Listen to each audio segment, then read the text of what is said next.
नमस्कार साथियों, मैं विष्णुचंद गौड़, सहायक आचार्य दर्शन शास्त्र विभाग, महारानी श्री जया राजकीय स्नातकोत्तर महाविद्यालय भरतपुर से आज आपके समक्ष दर्शन शास्त्र का अर्थ और स्वरूप से संबंधित व्याख्यान को PPTX के माध्यम से समझाने का प्रयास कर रहा हूं।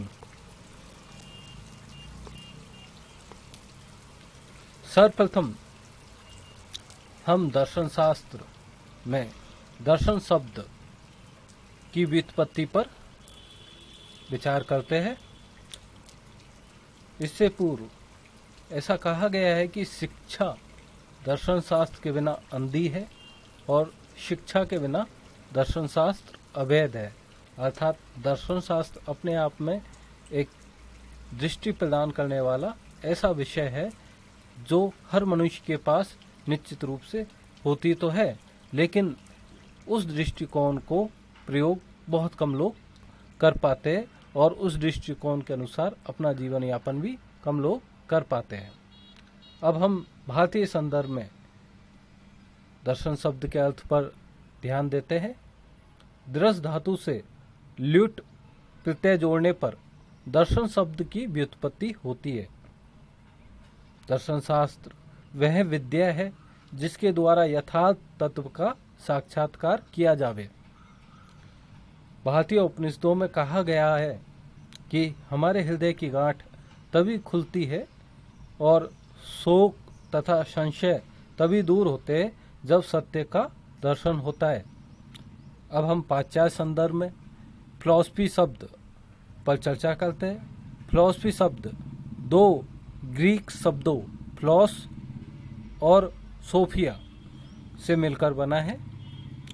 फिलॉस का अर्थ होता है लव और सोफिया का अर्थ होता है नॉलेज और विजडम। अगर हम दोनों शब्दों को मिलाकर देखें तो फिलॉसफी शब्द का तात्पर्य होता है द लव ऑफ नॉलेज और पैशन फॉर लर्निंग, अर्थात ज्ञान के प्रति प्रेम अथवा सीखने की अनंत चाह। अब हम दर्शन शास्त्र के विभिन्न अर्थों के बारे में देखते हैं जो कि अनेक दर्शनों में प्रचलित है, जैसे कि ज्ञान के प्रति अनुराग। जैसा कि हमने फिलॉसफी शब्द की व्युत्पत्ति के अंतर्गत देखा था कि फिलॉसफी का तात्पर्य ज्ञान के प्रति प्रेम होता है, अर्थात कुछ न कुछ सीखने की इच्छा, जिज्ञासा। द्वितीय अर्थ में कुछ आधुनिक दार्शनिक दर्शन को एक जीवन जीने की पद्धति भी मानते हैं। वह इस यांत्रिक जीवन से त्रस्त होकर, मशीनी जीवन से त्रस्त होकर एक ऐसी जीवन पद्धति की कल्पना करते हैं जिसमें व्यक्ति निर्णय स्वयं लेता है और उसी के अनुसार अपना जीवन यापन करता है। विश्व की एक समग्र झलक, अर्थात विश्व को देखने की एक नवीन दृष्टि। अर्थात दर्शन हमें एक ऐसी दृष्टि प्रदान करता है कि विश्व को हम अपने नजरिए से देखते हैं। दर्शन का एक तात्पर्य या एक अर्थ यह भी माना जाता है कि दर्शन जीवन जीने का तरीका सिखाने वाला मार्गदर्शक है, जैसे कि अंधेरे में राह दिखाती मशाल या टॉर्च। कई बार हम देखते हैं कि जीवन में हमें बहुत सारी समस्याओं का सामना करना पड़ता है, विपत्तियों का सामना करना पड़ता है, प्राकृतिक आपदाओं का सामना करना पड़ता है। तो इन सब से जूझना, इन सब से डटकर मुकाबला करना, इन सब में दर्शन शास्त्र हमें निश्चित रूप से सहायता पहुंचाता है, क्योंकि यह हमें जीवन जीने की पद्धति देता है और जीवन जीने के एक नई दृष्टि भी प्रदान करता है। अब हम दर्शन की परिभाषा के संदर्भ में चर्चा करें तो दर्शन जीवन और जगत से संबंधित सामान्य और मूलभूत समस्याओं का अध्ययन है, जैसे कि अस्तित्व, ज्ञान, मूल्य, कारण, मन और भाषा से जुड़े प्रसंग। दर्शन इनसे संबंधित सभी मौलिक प्रश्नों को तैयार करने समझने और जवाब देने का तर्कसंगत प्रयास है। अर्थात दर्शन ऐसे प्रश्नों से जूझता है जिनकी अस्तित्व, ज्ञान, मूल्य, कारण, मन, भाषा आदि आधारभूत प्रश्न है और इनके बिना न तो हम किसी जीवन पद्धति की कल्पना कर सकते हैं, न ही हम किसी विचारधारा की कल्पना कर पाते हैं। वस्तुतः मानव बुद्धि की सहायता से जीवन एवं जगत के विषय में युक्तिपूर्वक ज्ञान प्राप्त करने का प्रयास ही दर्शन है। दर्शन संपूर्ण जगत के विषय में एक व्यापक और समग्र दृष्टिकोण है जो इसमें सम्मिलित सभी पक्षों अथवा विषयों की व्याख्या करता है और समस्त मानव जाति को सही और न्यायपूर्ण राह पर चलने के लिए नव निर्माण और पुनरुत्थान की ओर प्रेरित करता है। वस्तुतः दर्शन जीवन और ब्रह्मांड के बारे में हमारे विचारों या विश्वासों का एक ऐसा समूह है जिन्हें अक्सर अनायास ही पकड़ लिया जाता है। अर्थात दर्शन से संबंधित जो विचार है वो कई बार जीवन में हमें किसी क्षण उभर के हमारे सामने बिल्कुल आते हैं, जैसे कि महात्मा बुद्ध, महावीर स्वामी, महात्मा गांधी, इन सभी के जीवन में जब उन्होंने समस्याओं का सामना किया, दुखों का सामना किया, लेकिन उसके लिए उन्होंने एक सतत साधना भी की और सतत साधना के कारण उन्हें एक दृष्टिकोण प्राप्त हुआ और उस दृष्टिकोण से उन्होंने न केवल अपने जीवन को आलोकित किया वरन पूरे संसार को भी प्रकाशित किया।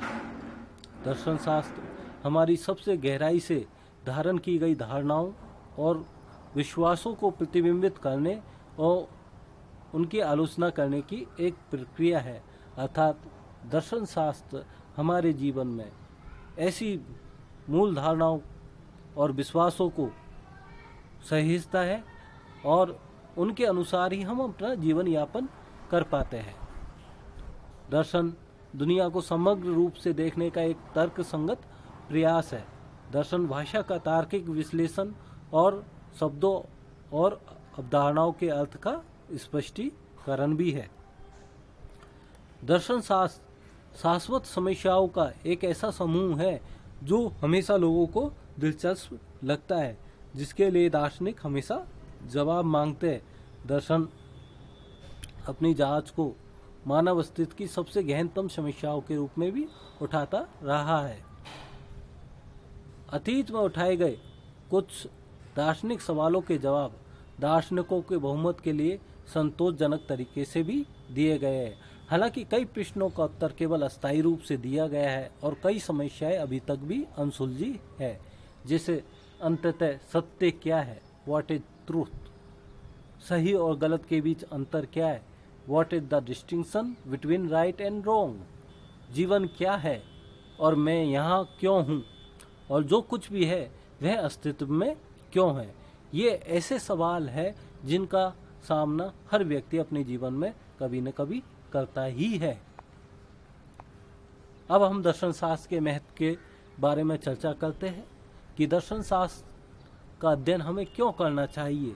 हमारे जीवन में दर्शन शास्त्र की आज के समय में क्या प्रासंगिकता है, तो हम देखते हैं कि दर्शन शास्त्र का अध्ययन हमें महत्वपूर्ण मुद्दों के बारे में ध्यान से और स्पष्ट रूप से सोचने में सक्षम बनाता है।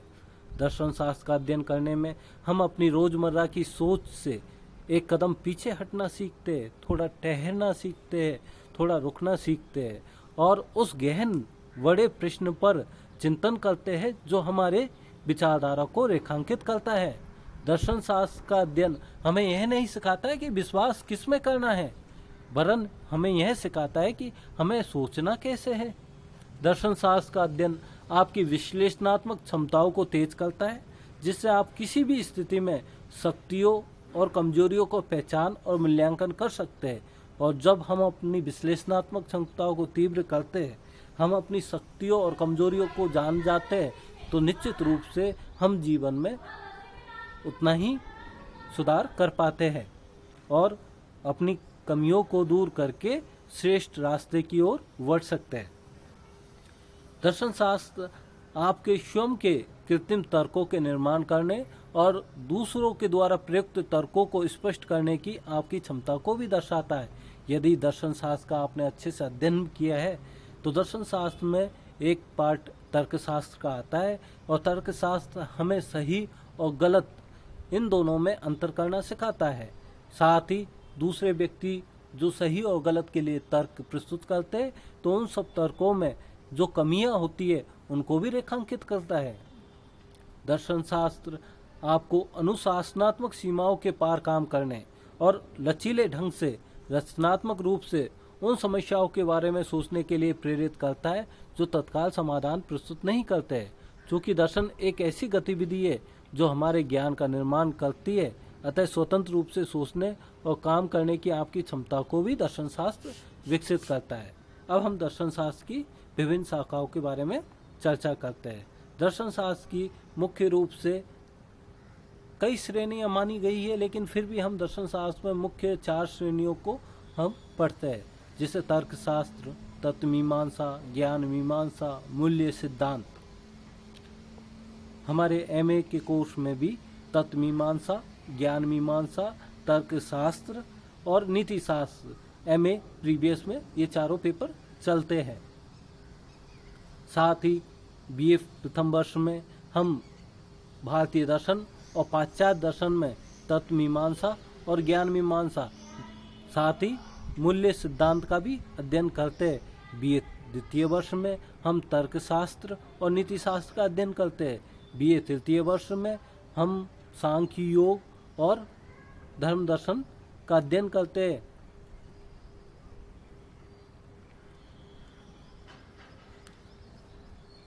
अब हम तर्कशास्त्र क्या है इस पर चर्चा करते हैं। तर्कशास्त्र बुरे तर्कों को या बुरे तर्कों से अच्छे तर्क को अलग करने के लिए, असत्य तर्क से सत्य तर्क को अलग करने के लिए इस्तेमाल की जाने वाली विधियों और सिद्धांतों का व्यवस्थित अध्ययन है।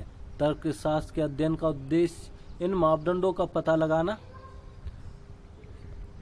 और उन्हें आम लोगों के लिए उपलब्ध करवाना है, ताकि इनका इस्तेमाल तर्कों की जांच करने और गलत तर्कों से अच्छे तर्कों को छांटने के लिए किया जा सके। अरस्तु से लेकर वर्तमान तक के अधिकांश महान दार्शनिकों का मानना है कि तर्कशास्त्र दर्शन की अन्य सभी शाखाओं को वैधता प्रदान करता है।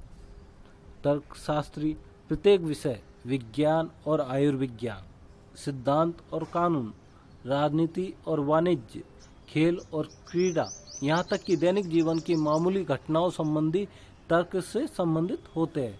तर्कशास्त्री की दिलचस्पी इन संबंधित तर्कों की विषय वस्तु से नहीं बल्कि उनके प्रकार और गुणवत्ता में होती है।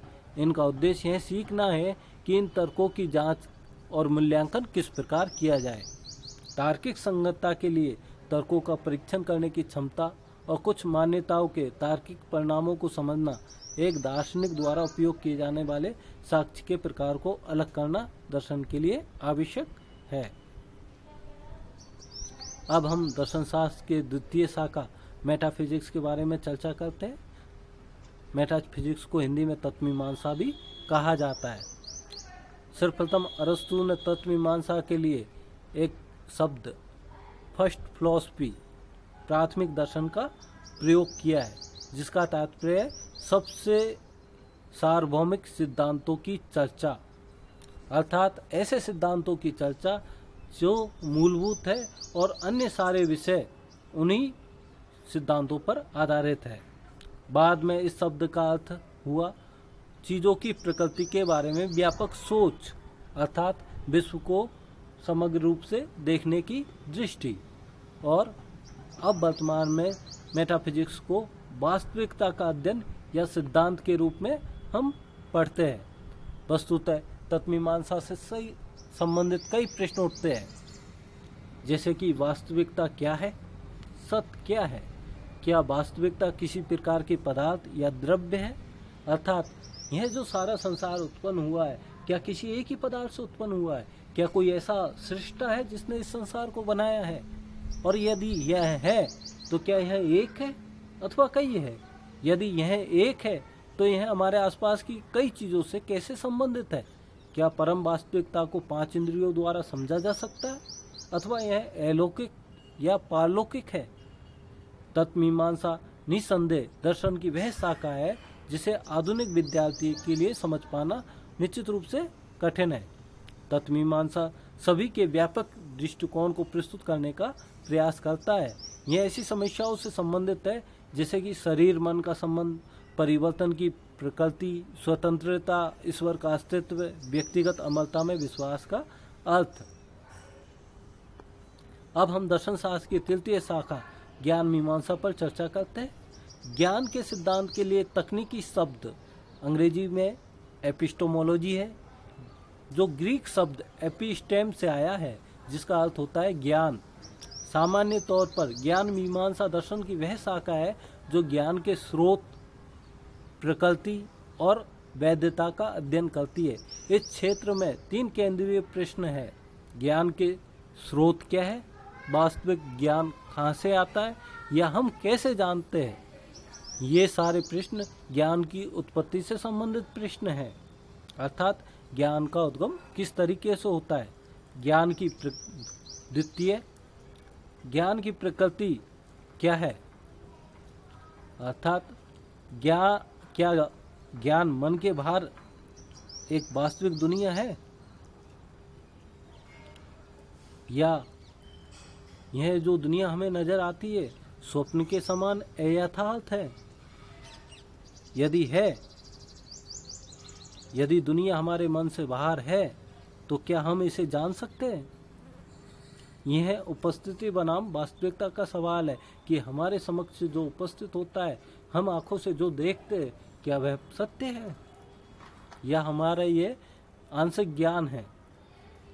क्या यह संसार के चक्र से बंद कर हमारे अपने मोह जाल से, हमारी अपनी इच्छाओं के तरीके से संसार देखने का नजरिया है। तृतीय, क्या हमारा ज्ञान वैध है। हम सत्य को त्रुटि से कैसे अलग करते हैं। यह सत्य का परीक्षण है या सत्यापन का परीक्षण है। क्या हमारा ज्ञान वैध है। उपयुक्त प्रश्न ज्ञान की वैधता से संबंधित है, जिसका अध्ययन ज्ञान मीमांसा के अंतर्गत किया जाता है।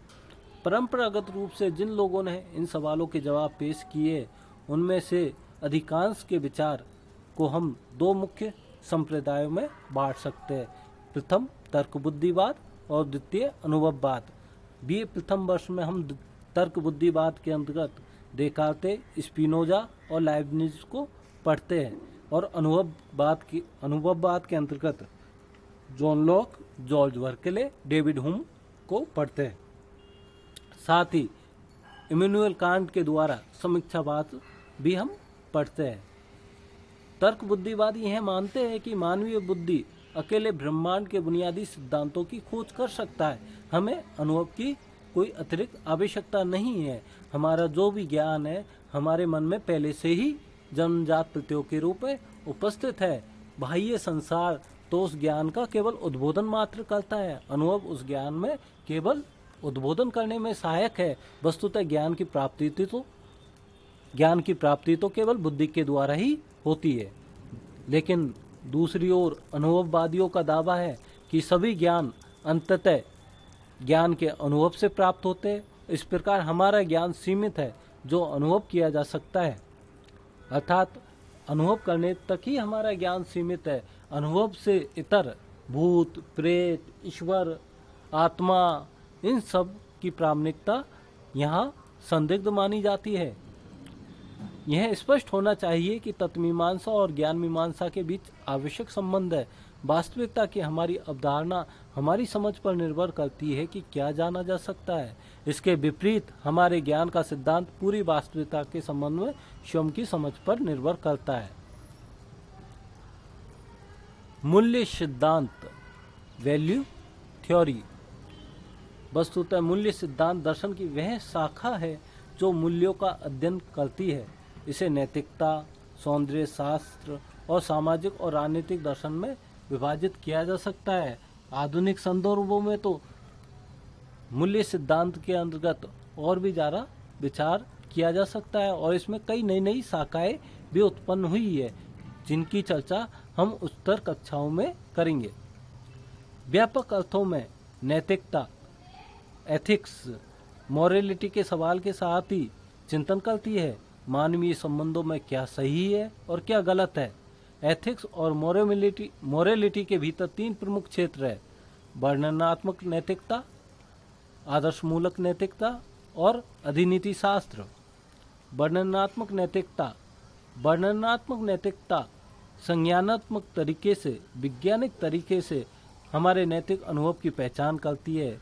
हम मानवीय आचरण, उद्देश्यों, इच्छाओं और इरादों की सीमा के साथ साथ स्वयं के व्यक्तित्व का मूल्यांकन करना चाहते हैं। आचरण मीमांसा या वर्णनात्मक नैतिकता व्यक्तियों के आचरण या व्यक्तिगत नैतिकता पर, समूह का संचालन या सामाजिक नैतिकता और राष्ट्रीय एवं नस्लीय समूह के संस्कृति पैटर्न पर विचार करती है। जैसे मनोविज्ञान, इतिहास आदि विषय नैतिकता के उद्गम पर चर्चा करते हैं। द्वितीय, मानक नैतिकता अर्थात क्या होना चाहिए। यह दार्शनिक पसंद और मूल्य में क्या होना चाहिए, इस बारे में स्वीकार्य निर्णय लेने की कोशिश करते हैं। हमें अपने वादे निभाने चाहिए और आपको सम्मानजनक व्यवहार करना चाहिए। नैतिक आदर्शों के उदाहरण है। नैतिक मोरालिटी नैतिकता का विषय है, जैसे कि स्वार्थवाद जीवन जीने का जो तरीका सिखाता है, उसमें स्वार्थ को प्रथम स्थान रखता है। सुखवादी जीवन जीने का ध्येय सुख को मानते हैं। विकासवादी विकास को ही अंततः अंतिम शुभ मानते हैं, जबकि आत्मपूर्णतावादी अपने व्यक्तित्व का संपूर्ण विकास करने को महत्वपूर्ण मानते हैं। उपयोगितावादी अधिकतम व्यक्तियों के अधिकतम सुख को शुभ मानते हैं, जबकि अंतःप्रज्ञावादी मानते हैं कि हमारे अंदर या हर मनुष्य के अंदर ऐसी एक शक्ति होती है जो उसे साक्षात सही और गलत का ज्ञान प्रदान करती है और उसी के अनुसार हमारा जीवन यापन व्यतीत होना चाहिए। तृतीय, मेटा एथिक्स या अधिनीति शास्त्र। वस्तुतः यह नवीनतम विधा है जिसका उद्गम आधुनिक दशक 1940-50 के दशक में ही उद्गम हुआ है। यहाँ मेटा एथिक्स में या अधिनीति शास्त्र में हम दार्शनिक संपत्तियों के अर्थ और स्वरूप, दार्शनिक निर्णयों के अर्थ और स्वरूप का विश्लेषण करते हैं। यहाँ रुचि नैतिक प्रवचन में प्रयुक्त शब्द और भाषा के विश्लेषण और अर्थ पर केंद्रित है और नैतिक कथनों को सही ठहराने के लिए जिस तरह के तर्क दिए जाते हैं उनका विश्लेषण भी अधिनीति शास्त्र में किया जाता है। मेटा एथिक्स किसी भी नैतिक सिद्धांत या लक्ष्य का प्रचार नहीं करता, बल्कि इसमें पूरी तरह से दार्शनिक विश्लेषण शामिल है, जैसे कि अच्छा क्या का अर्थ क्या है और क्या नैतिक निर्णय उचित हो सकते हैं। मेटाफिजिक्स की भी कई विशिष्ट समस्याएं हैं, जैसे संवेगवाद, परामर्शवाद आदि सिद्धांत उचित मूल्य, शुभ, कर्तव्य आदि संपत्तियों और नैतिक निर्णयों के अर्थ स्पष्टीकरण और विश्लेषण पर आधारित है। मूल्य विज्ञान के अंतर्गत या सौंदर्य शास्त्र एक नवीनतम विधा है जिसकी चर्चा प्राचीन समय से भी आधुनिक समय तक कई संदर्भों में हुई है। सौंदर्य शास्त्र कला और सौंदर्य के सिद्धांत से संबंधित है।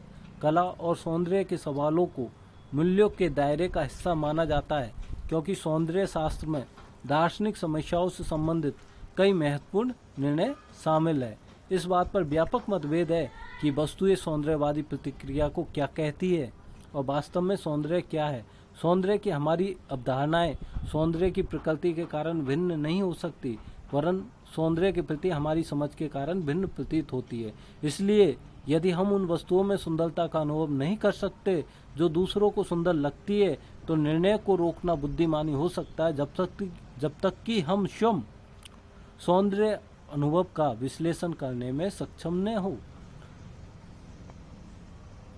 और अंतिम सामाजिक और राजनीतिक दर्शन। सामाजिक और राजनीतिक क्षेत्र समाज, राज्य और इन संस्थानों के व्यक्ति के संबंध से संबंधित मूल्य निर्णयों की जांच करता है। जैसे कि निम्नलिखित प्रश्न सामाजिक और राजनीतिक दर्शन की चिंताओं को दर्शाता है।